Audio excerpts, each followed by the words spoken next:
Nous sommes de retour en direct dans cette édition du 11 juillet 2024. Merci beaucoup si vous nous rejoignez à l'instant. Merci beaucoup pour votre fidélité. Désormais, il est l'heure de retrouver Eric Seban. Bonjour Eric. Bonjour. Merci d'être avec nous ce matin. Vous êtes trader, formateur et coach. Eric, est-ce qu'il y a du nouveau sur le front du DAX ? Est-ce qu'il y a une raison de supposer que l'indice phare allemand va sortir de la zone de latéralisation dans laquelle il est enfermé, coincé depuis maintenant plusieurs séances ? Laquelle ? Parce qu'il y en a plusieurs en fait. Je vois à quoi vous faites référence. C'est la très grande zone de latéralisation dans laquelle on s'est installé depuis des mois, qui est comprise entre 18 000 et 19 000 points.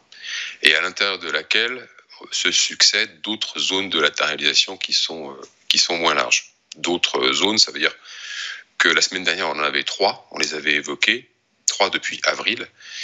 Elles sont sur le graphique, vous les voyez en jaune. Et puis maintenant, on est probablement dans une évolution qui se fait à l'intérieur d'une 4e zone, en tout cas en cours de formation. Je ne sais pas si elle sera totalement confirmée ce soir ou demain, mais voilà, c'est un cran au-dessus, une nouvelle zone de latéralisation potentiellement en cours de formation. La semaine dernière, jeudi, on sortait de la précédente zone de latéralisation dans laquelle le DAX avait évolué depuis 2 semaines. Vendredi, on avait touché le premier objectif, 18 800. C'est celui que je vous donnais comme étant le premier objectif intermédiaire en cas de sortie par le haut. Et puis on est reparti directement en arrière, ce qui prouve bien que tout le marché avait vu cette zone et avait anticipé que c'était probablement un niveau de prise de gain, en tout cas pour ceux qui étaient haussiers, et puis probablement un niveau de short également pour ceux qui avaient envie de jouer un repli. Ça a bien marché. Et c'est là qu'on voit justement le niveau de volatilité intraday qui augmente, alors qui se maintient, parce que déjà il est élevé depuis 2 semaines déjà, c'est la 3e semaine maintenant, où il monte encore d'un cran, puisque lundi on a essayé à nouveau de repartir à l'attaque de 18 800, et ça a été un second échec, comme vendredi, et on a eu mardi un repli beaucoup plus marqué qui a renvoyé le DAX dans la zone de latéralisation de laquelle il était sorti. Donc on voit bien qu'il y a de l'hésitation, que depuis la fin de la phase baissière et le mouvement de rebond qui s'est amorcé,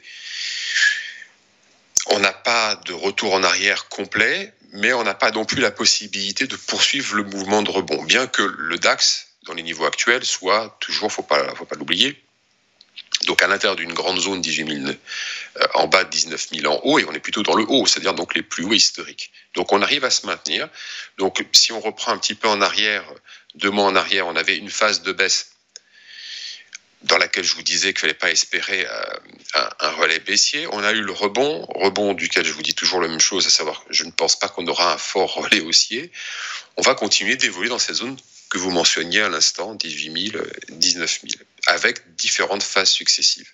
Donc là, pour l'instant, en tout cas, la phase de construction haussière qui s'est mise en place, elle n'est pas invalidée. Le signal technique, depuis mercredi ou jeudi dernier, il est haussier, sans relais fort, mais quand on avait précédemment un signal technique de baisse qui datait de 15 jours en arrière, je vous disais, il ne faut pas attendre de relais baissier. Là, je vous dis la même chose avec le signal de hausse. On n'a pas le contexte, on n'a pas les éléments pour que le signal technique, qu'il soit haussier ou baissier, déclenche un mouvement. Et j'attends exactement la même chose de la part d'un éventuel signal chartiste. Donc, le DAX continue d'évoluer dans des zones plus ou moins larges qui se succèdent à l'intérieur d'une zone très large, 18 000, 19 000. Il n'y a plus de directionnel fort, il y a juste des mouvements à l'intérieur de cette zone. Et on n'a pas d'ingrédients, on n'a pas d'indication, enfin, comme moi, j'en ai pas trouvé, qui pourrait me laisser penser qu'on va sortir au-dessus de 19 000 ou passer sous 18 000, même 17 600, puisque 17 600 serait le signal d'une mise en place de tendance baissière, avec ou sans relais. Ça, je ne sais pas, je commenterai en temps réel, mais pour l'instant, on en est très très loin. Et puis, pour aller, je pense, aussi bas, il faudrait des ingrédients, donc ça me permettrait ensuite de pouvoir anticiper les mouvements pour la suite. Pour l'instant, on n'a rien, donc on n'en parle pas.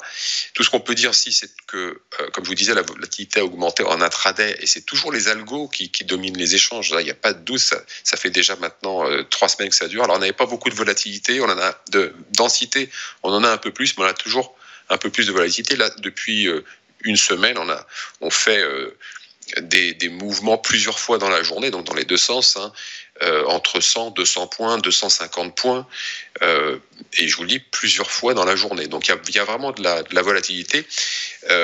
Si on regarde évidemment l'image de la semaine, c'est-à-dire qu'effectivement, avec plusieurs mouvements de 100 à 200 points dans la journée, on dit qu'il y a de la volatilité, mais à l'intérieur de la journée, quand on regarde comment ces mouvements sont construits, on voit bien que ce sont des algos qui les construisent, parce que ça va assez doucement. Ce n'est pas des mouvements avec beaucoup de rapidité. Donc un marché qui continue à chercher une direction, ou qui n'en cherche pas d'ailleurs, mais qui se contente en tout cas de ces bornes larges pour pouvoir travailler, avec toujours pareil, son lot de contraintes techniques. Mais vous regardez les volumes, c'est anémique, hein. On est vraiment rentré dans une période où il ne se passe pas grand-chose, avec très probablement une suite qui va ressembler à ce qu'on a connu ces dernières semaines. Claire, écoutez, donc rien à faire en fait. On laisse le DAX continuer à évoluer entre les bornes dont vous nous parlez. Vous dites effectivement un marché qui ne cherche pas de direction. Du coup, qu'est-ce qu'on fait ? On fait de l'intraday et puis Oui. Voilà, en gros. Oui, c'est ça. C'est-à-dire qu'on peut rien à faire avec un horizon de plusieurs semaines. Mais en intraday, non, on bosse. Hein. Ça bosse assez bien d'ailleurs, parce que justement, on arrive à faire des écarts importants.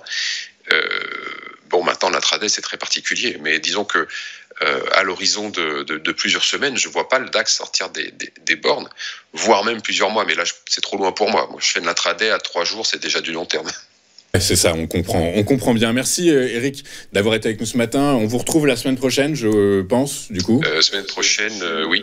Ok, très clair. Écoutez, avec plaisir. Je vous souhaite une bonne journée, Eric, et je vous donne donc rendez-vous la semaine prochaine.